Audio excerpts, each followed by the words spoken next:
Alright, ladies and gentlemen, it's time for our wrap up of the Elseworlds crossover. And you know what? We had mixed feelings about this. It was all mixed, it was all full of shit. Let me drive the bus. Now, if you wanted a few and far between who thought this was a great episode, I feel sorry for your soul. Because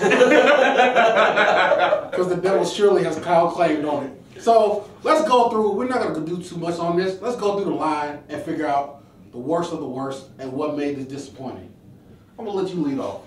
We didn't even get through the fucking intro, and they threw out Superman, and we like, what the fuck? You didn't explain this previous episodes ago. And then when they explained it, it was still fucking stupid. So you mean to tell me that he wanted to be Supergirl? Superman. Wait. No, he wanted. Let me finish. He wanted to be Supergirl, but toxic masculinity. Yeah, because of that. Even though despite the fact he was like, no, it wasn't the fact that I didn't want to be a girl. It was that. Because if you're a guy, then it doesn't matter what gender you take on. So you wanted to do that, but you defaulted to a man that you had no idea existed because you just said right before you gave that whack-ass excuse that you had no data on Supergirl or her universe. Can you tag me in? Thank you. Let me piggyback off that. You don't know what the fuck a Kryptonian is, but you say, you know what? This is what I want to be. As a matter of fact, you didn't even see the fight that went down. So how do you even know what Kryptonians can do? So this is why, what's his name? Dr. Destiny, whatever, what his name is. That's why he's the worst part of this crossover for me. Monitor decided to give this dude the book. This guy! And this was the best he can do. And not Lex Luthor, this guy! And not even just Lex Luthor, of all the criminals in Arkham Asylum.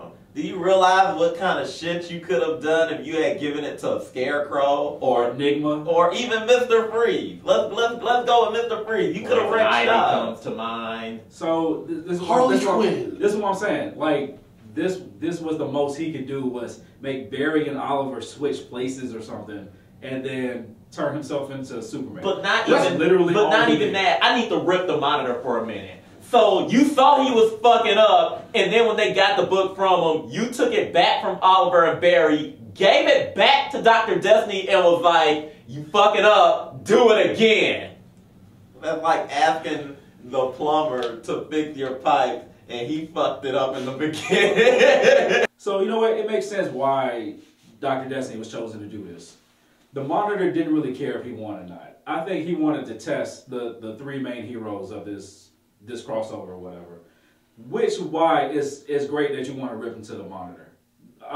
This, like I said, this was the best you can do. This was the best villain that you could throw at them. You know why this is dumb? Because we know what's coming. The fucking anti-Monitor. And there was only a few people who could stand up to him. And you want to play these fucking reindeer games on Earth trying to figure out, is Oliver really going to be evil? That don't mean shit when the anti-Monitor come ripping planets. And let's unpack this even further.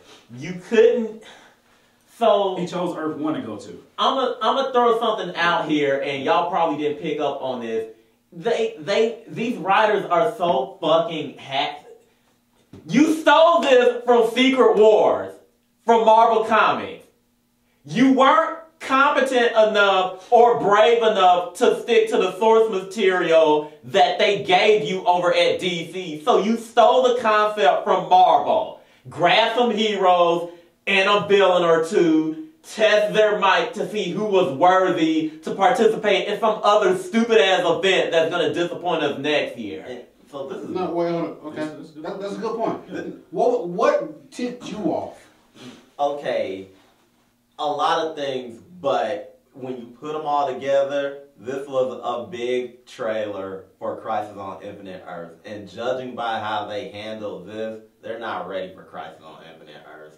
This episode in particular, I don't know if it's because I don't watch Supergirl. So I don't know if they just told the writers and producers of each show, you have this part, you have this part, and you have this part. Here's a basic outline and make it happen. But if it's something I can say, at least about the first 2 parts, they looked good and were cohesive enough. They were stupid as hell, but still. They fit. They fit. This one, it looked bad. The plot was bad. The CG was terrible. The camera work was bad. There's a shot of Supergirl that looks like I can't believe they got her face looking like that. They shot the camera and didn't do another take. This was horrible. This was absolutely horrible. And then, like, when I think about, like, so this is set up for Crisis on Infinite Earths, and I'm not even going to get into the original story of Crisis, but it's Crisis on Infinite Earths just going within the storyline of this crossover. Elseworlds, yeah. So, if y'all remember the promos and shit, there was, like, an entire Earth where all the heroes was fucking killed. Laid out. Yeah. With John Wesley's ship Flash. Yeah. By the way, where the fuck was he? Because the Monitor was going around testing people, basically doing Crisis on Infinite Earth already. Exactly. He was already doing it. So what Infinite Earths was this to do? And this is my thing. I kind of feel like, because I honestly felt like what could have wrapped this up is if they merged Supergirl's Earth with this Earth. But now that we know they're doing Crisis, they're saving that till next year. Can you cut the bullshit? Because at this rate, I don't know if Arrow and Supergirl have enough steam left to even exist. You should have just merged them now so that Supergirl can do at least 2 more seasons and Arrow can finish this one out and we can throw them in the trash. I'm sorry. Flash got at least 3 seasons in them left. Which gets to my part about this episode and why it was so fucking garbage. It was a shoehorned Supergirl episode. Let's call it for what it was. I wouldn't even call it Supergirl. It was a Superman episode. Sorry, my bad. But it deviated completely from the story. You got characters introduced in here that doesn't make any fucking sense. Why would Supergirl's sister be on Earth? If you have no data about her Earth. Or Supergirl, period. If you change people's timelines in history, why would something that Kara believed in her timeline match up with something that happened in this timeline that you just created? Why is Superman fake stronger than real Superman? Why was the meta prison able to work on Supergirl? We know that the meta prison works by reversing the dark matter that was created during the explosion. She is a fucking Kryptonian, so why would that work on her? But as we've seen in this episode, people's powers and weaknesses don't match. Like when we get the one shot of Martian Manhunter and he jumps in front of a family to save them. And there's fire! Hold on. Let's break that down. If you guys don't know, first of all, Martian Manhunter is stronger than Superman.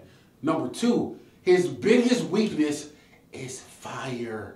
If he sees it, he literally pees in his pants. That literally stops him short because of the trauma he faced on Mars. It's not only that, it's within his fucking DNA. It's in his DNA. He can't take fire. I don't care what goes on with Supergirl, and I'm not supposed to care because Elseworlds is supposed to be standalone. Thank you. I should be able to take this episode out and be okay. The level of padding, you guys clearly didn't have enough for 3 episodes. Let's see. Why the Superman and Lois bullshit with it? By the way, thank you for knocking her up.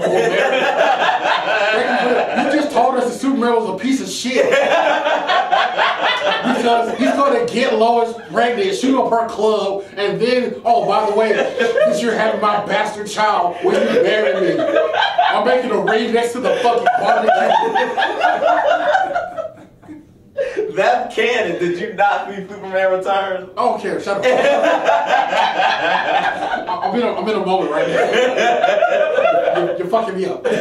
Or let's get to the whole Barry, Cisco, I knew your brother. Different timeline.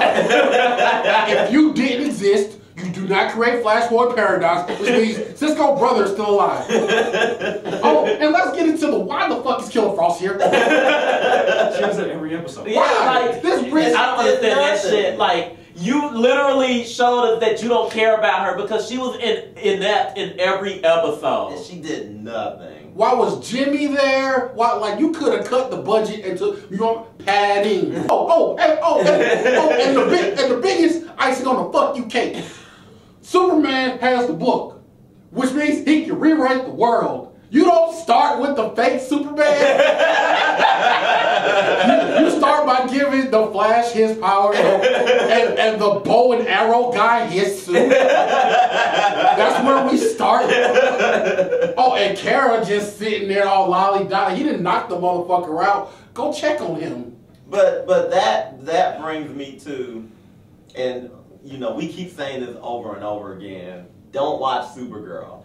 And I know this is her show, but why wasn't Superman take charge and a leader? No. Like everybody, like he was the wild dog. He was literally the wild dog of this show. And I got one more. I got one more thing to say about this. And this goes back to the Anti-Monitor.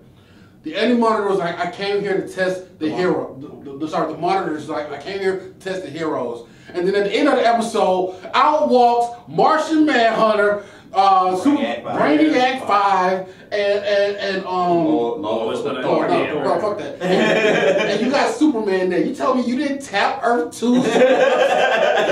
Oh, and then Batgirl. That call at the end.